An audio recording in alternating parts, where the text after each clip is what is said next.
Hi YouTube.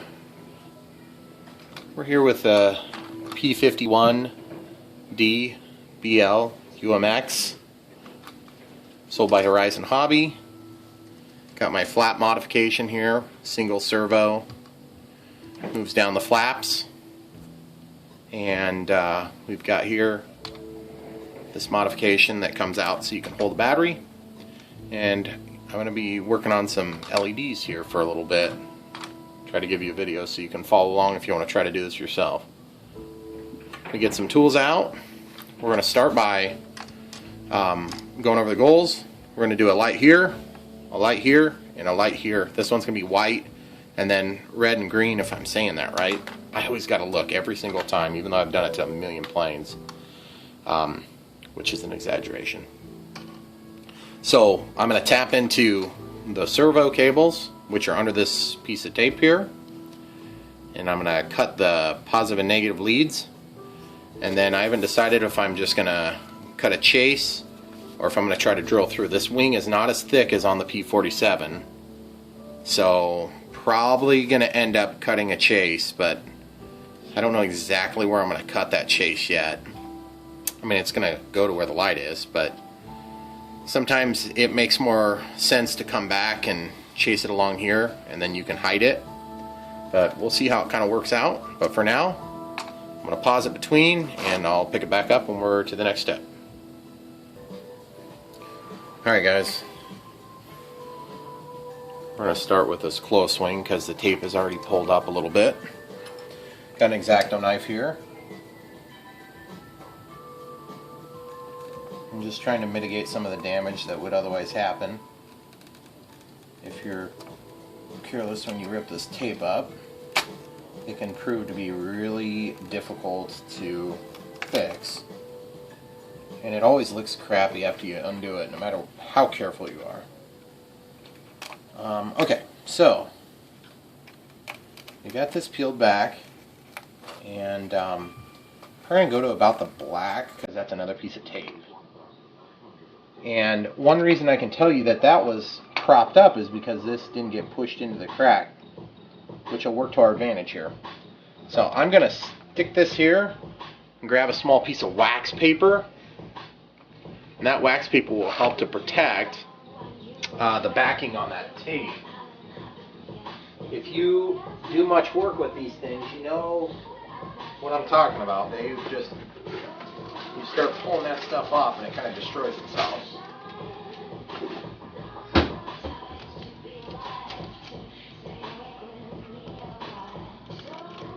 So I'll just put this under here.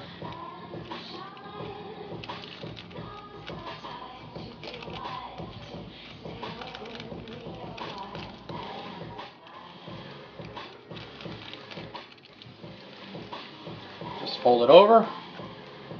That's just going to basically give us a certain level of protection and having to fight that later. Okay. So you can see we've got 3 wires here, and the colors are as such. There's brown, red, and orange. So one could conclude that the brown and the red are positive and negative, but that is a bit of an assumption. So what we're going to do is we're going to separate them out here in a minute. And sometimes you got to actually pull this excess out. But today what I'm probably going to do is I'll see if I can get away with just, there's enough slack on here that I might be able to get away with just separating the leads a little bit. And you can sit there and untwist them until the wires present themselves like this. And once you have those wires separated, then you can go ahead and cut into them. And the best thing you can do if you're tapping these wires is to not cut them in half, because then you don't actually break the copper. You'll end up with wire wrapped around it and then soldered, and you'll do one a little bit down. So that way you don't end up with this big cluster of big splice joints and things. And usually what I'll do is I'll bury them into a little dip of hot glue at the end, and that will keep them resistant to moisture. If moisture is getting in there, you're having a bad day. So But that's going to be my next step. I'll go get something to strip these back with, and you can't usually get strippers in because the head of the strippers is too big to get in between these wires. Get the soldering iron and some small wire. Alright guys, let's talk wire for a minute. This stuff is dinky, okay?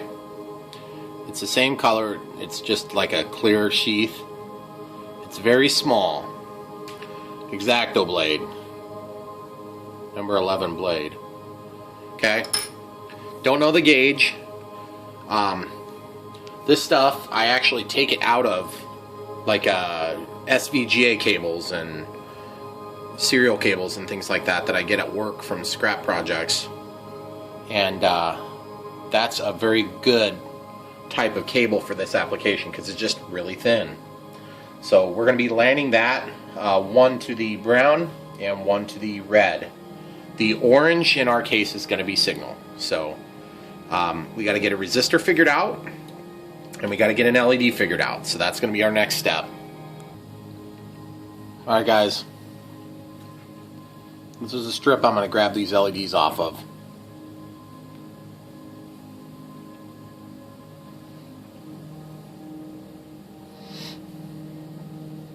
You can see there's a big piece and a little piece to that LED.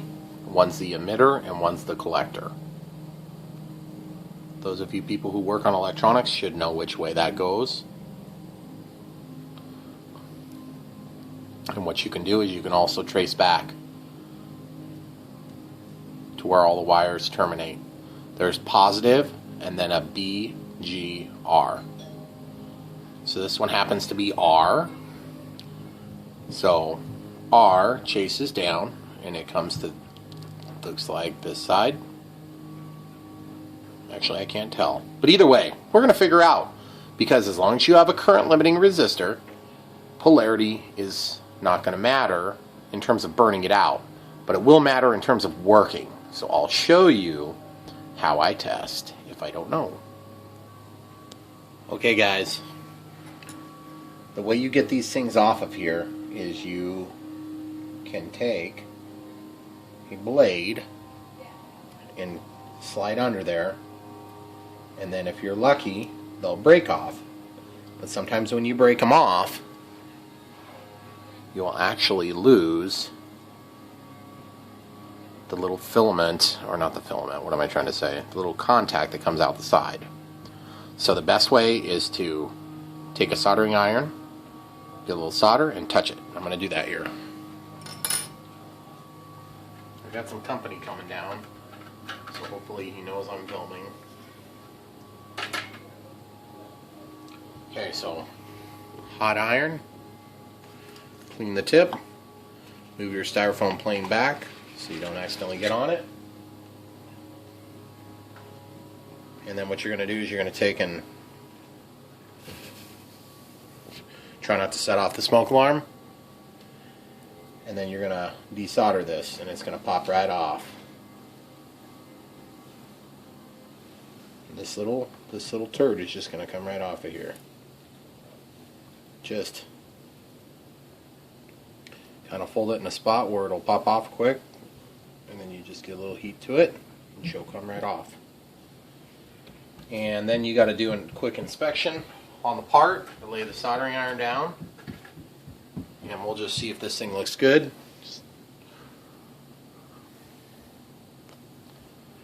Okay, so you can see from the front it still looks decent, but then on the back it also looks decent on that side and this side. So we should be good to go. So we'll go ahead and when we come back next, I'll show you how we can solder some leads on there. We'll throw a resistor in, then we'll do some sizing on the resistors, and then we'll go ahead and get it in the plane. Okay guys, I forgot to weigh this plane. I was going to show you how much it weighed before and after. I got kind of interrupted on my film.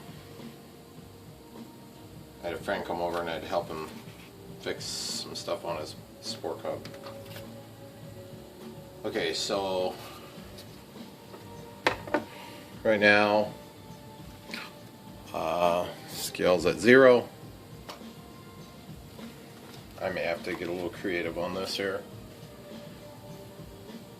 0.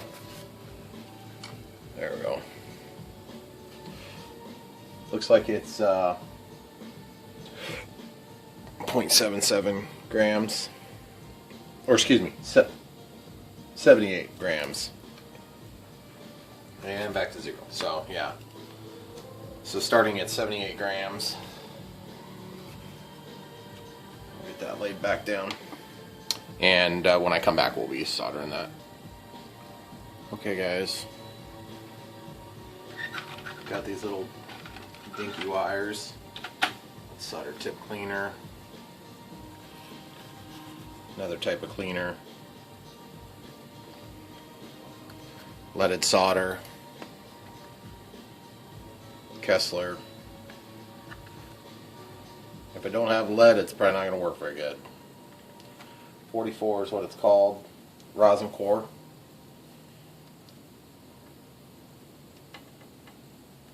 Just tinning these.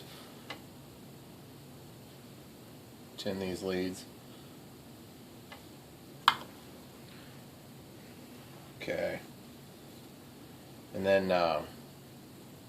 when you got these really dinky pieces like this, there's not like a super easy way to do it, but sometimes there's easier ways to do it, and you just got to figure out whatever works for you.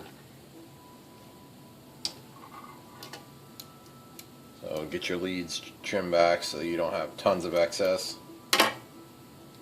And basically it doesn't matter right now which side goes to which. But one thing that works kind of nice is if you can get it up a little bit higher like that. Get a little dab of solder on both sides where you're soldering to. And you can actually use that solder to hold it down. I'm trying to make this so you guys can see and I can show you what's going on. It's kind of tricky because it's such small stuff.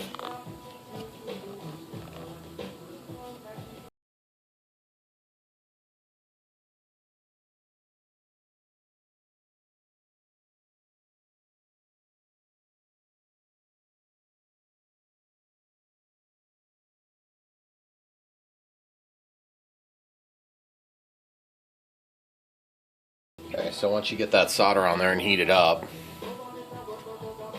then you can just get it attached on one side, and that'll actually give you a little something to hold on to. But in this case, I need to flatten it out a little bit. You can actually bring that, you can make that go out, and then you can trim it off with scissors or side cutters later. And you'll notice I'm going straight on the end with my wires. I'm not going to bother with trying to have the resistor straight off of the LED. I can put that somewhere within the wire. See, once I have it like this, I can sit there and hold them, just kind of, you know, put them close mechanically. And then what I'll do is I'll put a little bit of back pressure and just walk that solder into it. And there you have it.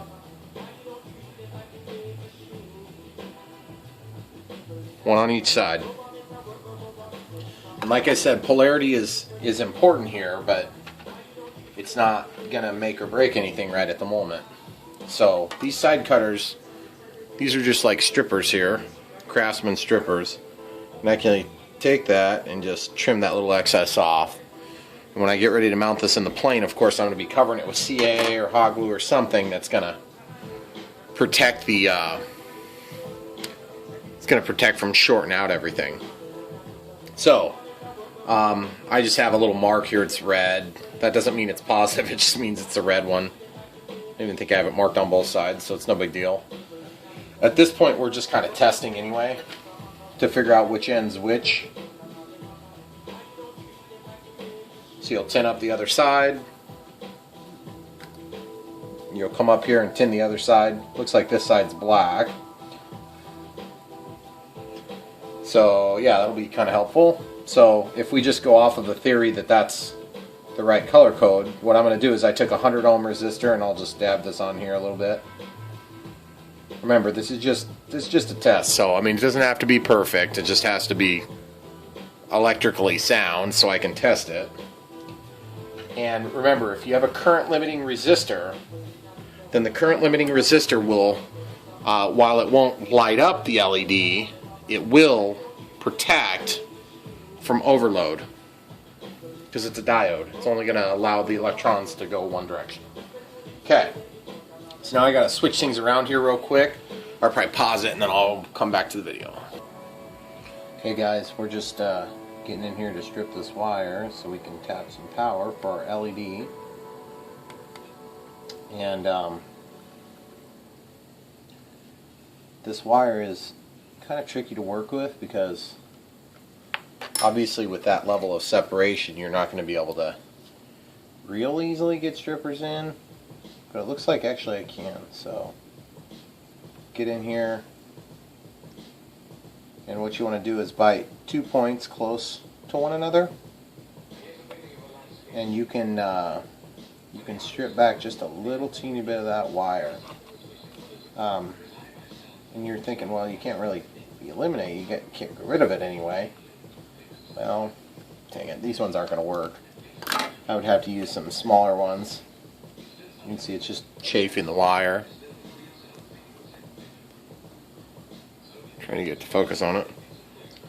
So there's a couple of different ways you can handle this. One, you can just come in here and just score the wire and then try to walk it from the score back, which is tricky. If you use a sharp enough knife, you can usually get it pretty easy. So I can see copper now. So now's the time when you could make a decision to go ahead and just take your fingernail and just give it a little bit of a pull. Remember, you're not trying to break the wire, but if you break the wire, you can always reattach it. It's just one more step, one more vulnerable spot. Guys, I fully understand that you're probably having trouble seeing some of this, so I'm going to give you a good shot of it when I get done. Okay, so I'm using the X-Acto knife to just get in here, separate that cluster of copper wires there, and I want to get my blade under there so that I can find a hole like this. Now I can get my other wire in there. Okay, so in this case I'm not doing a permanent joint, I'm just testing my light to see if I've got an appropriate size resistor. So I'm just going to do like a hook in my wire, which is going to give me the ability to just kind of stick it in there and test. And this would probably be a good time to make sure you got your leads pulled out so you can plug your wires in without jarring this around a lot. Okay, so you just want to get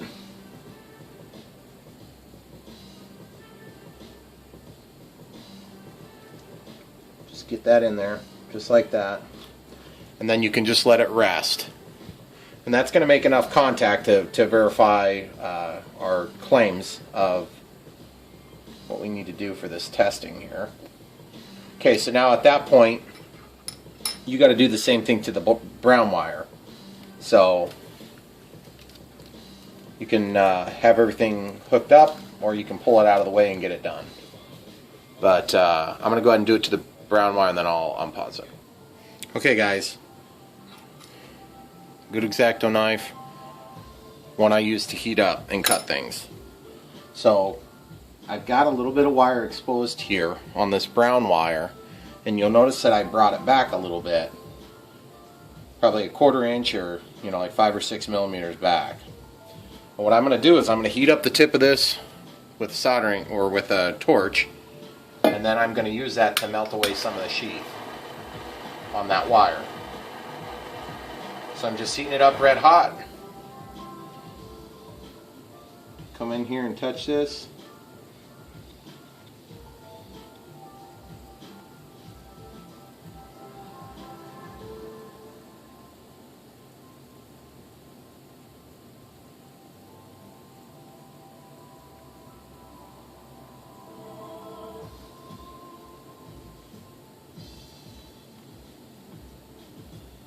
Okay. So now I've got a place to touch my negative lead from this side of the resistor, and you'll see the light turn on when I get my battery plugged in. So I'm going to do that right now. We'll show you what it looks like. Real quick safety note, I've got my DX18 on, bound to this plane, and I've got the throttle cut engaged. But I'll be honest with you, it's probably not really that big a deal on this plane right now. So I just wanted you guys to see. There's a lot of safety-oriented people on YouTube, I've noticed. Some of the safest people in the history of time.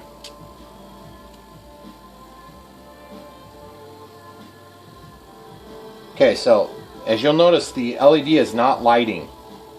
That tells me that we either have the polarity backward, which I'm guessing is what's going on here, or we're not making contact. So what I'm going to do is I'm going to actually just switch these leads. Remember, the current limiting resistor, it doesn't matter where it falls, but normally I put it on the negative side. So I'm going to just pop this out of the positive side, and then I'm just going to stick this into the positive side. It doesn't matter which side it's on. It's typically on the negative side. Okay? But it doesn't matter. It's going to do the same thing. There you go. Okay. So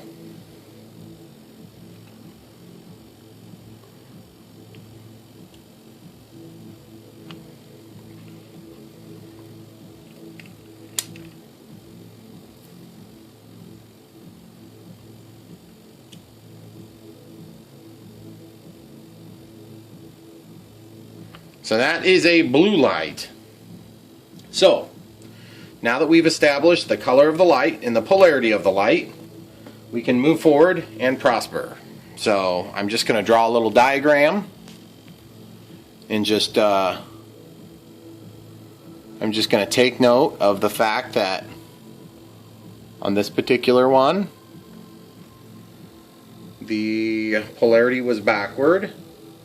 We have the, looks like the negative side is the bigger side. So meaning when I'm looking at this,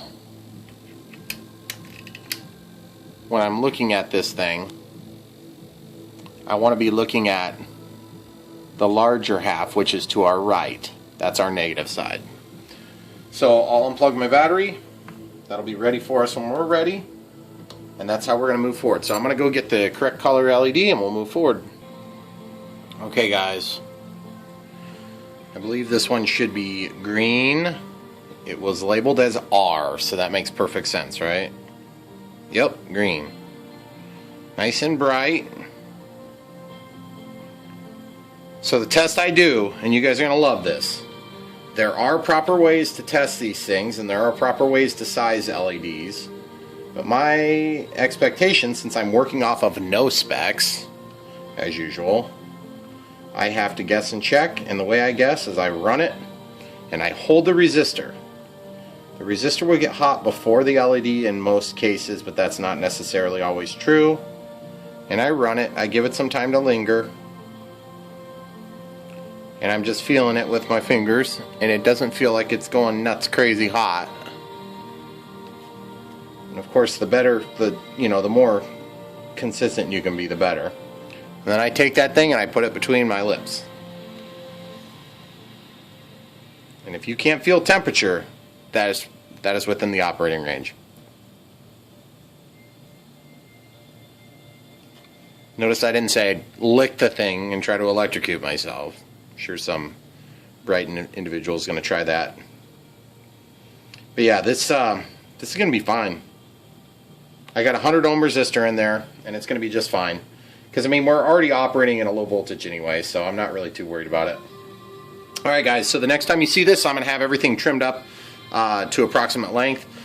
And incidentally, since this is the green light, I am already on the correct side. And It's just a bag of goodies that I have here, and so if you can imagine, this is the top of the plane. You've got your green and red. This is just a standard drawing for a lot of commercial airliners, and obviously that plane's upside down and backwards, so this is going to be the green side.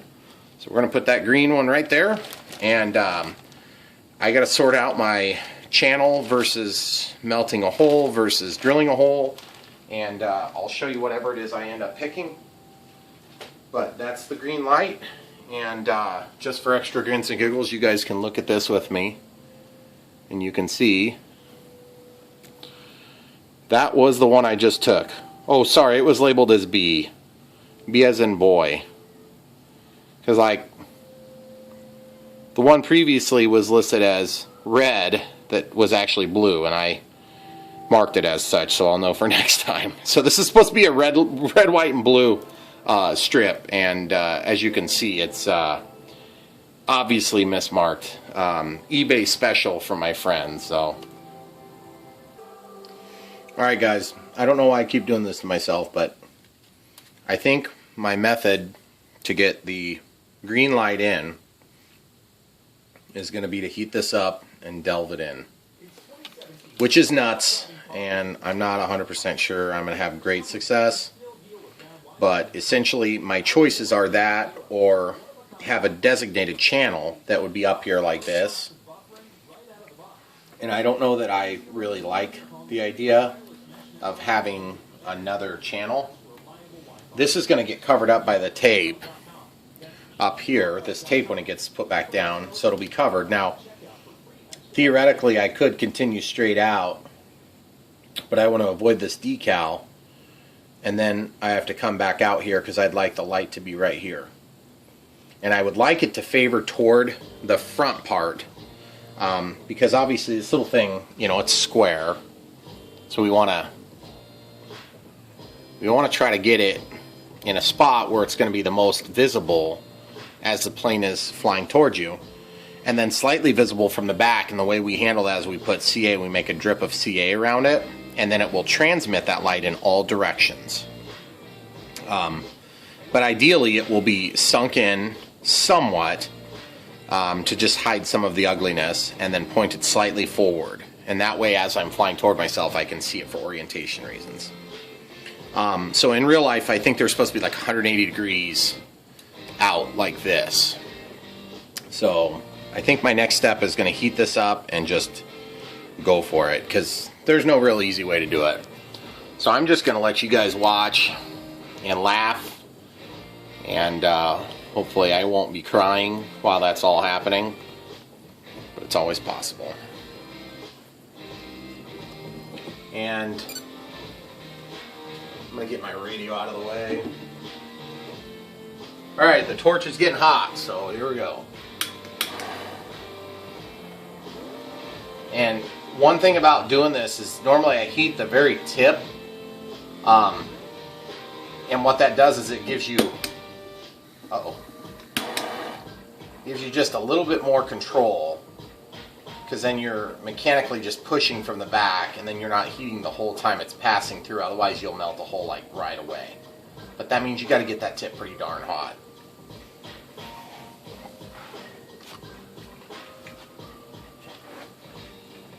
Okay.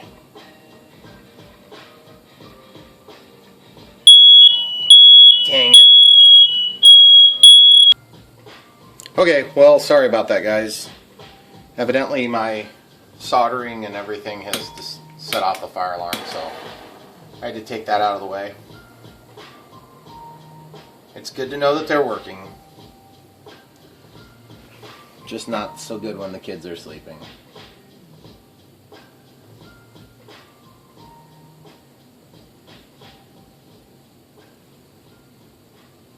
Okay.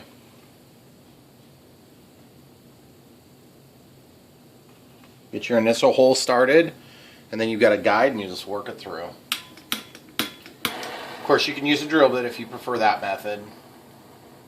When it's small like this, I've just always had a really hard time with drill bits on this small stuff.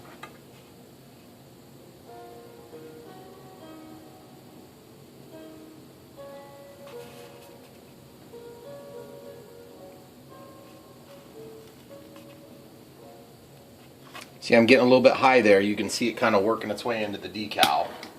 Perfect place to poke through if I was going to have a problem, right?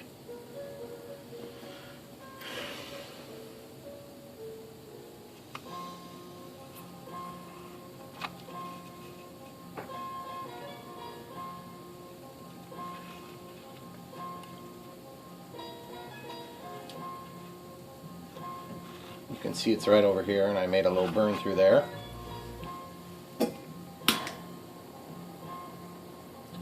Now the other thing you might be thinking to yourself is, why are you making it so big? Well, you got to be able to get the wires through. If you go too small, it's really impossible. Okay, I'm through. Let it cool a little bit when it's through. And so basically the way you recover this is once you're done putting this LED in here, which this pocket we've created might actually work pretty good. The hole's pretty small. It's not that big a deal. And basically the channel goes straight down to where the micro servo, the linear servo is. So it should work pretty good. It's always a bummer when you get a little burn through like this, but you know, that's